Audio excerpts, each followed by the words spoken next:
mean, there's risk in anything. There's risk in what we do. There's risk in whatever you're doing, Theo. There's risk in, any type of real estate investment. And if someone tells you otherwise, then run the other direction. Maybe triple net lease, but there's still risk on a triple net lease. So what we look at from a risk mitigation standpoint, because that's the name of the game, right? You got to be comfortable with the risk versus what the potential returns are, and how can you mitigate that risk with as much as you can. Let's talk about the deal itself, since you started off with the deal as your first thing, and we'll talk about the deal first.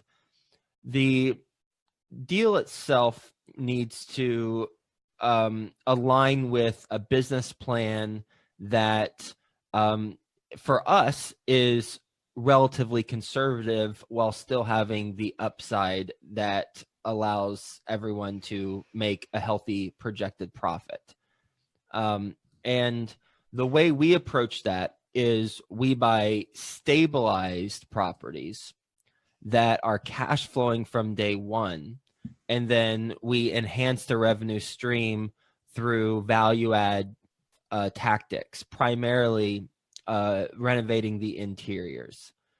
With that context, now when we look at a deal, the ideal deal would be one that has a small percentage of the apartments already renovated and commanding or generating that rent premium that we're projecting, because that already proves the business plan that we are going to put in place.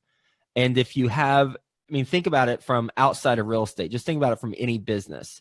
If you are buying a business and it is already cash flowing, and your plan is to implement a plan that has already been proven within the business, you're going to be setting yourself up for some success, assuming that you can at minimum replicate what they're doing, and best case scenario, you optimize what they're doing.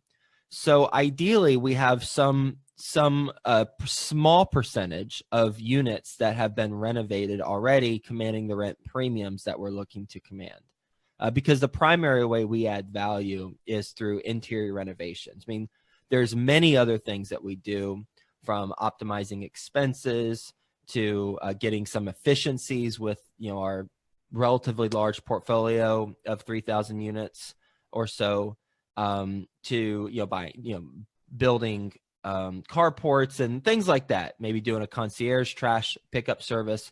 But ultimately, the main thing we do is the renovations of the interiors. So having that proven business model. So I'll just talk about that one point, and then I'll move on to a couple of the other two categories, because all of them bleed into each other, really. From a team standpoint, you'll want a team that has been there and done that before.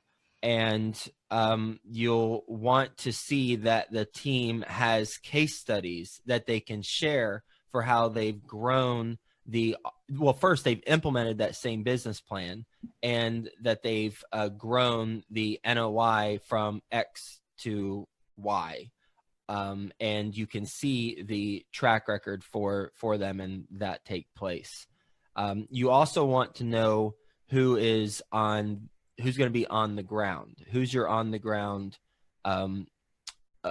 partner or people who are executing the business plan. Because it's one thing to have an idea and to write it down in a Word document that's 12 pages long and is formatted properly and highlighted perfectly and underlined and bolded and everything.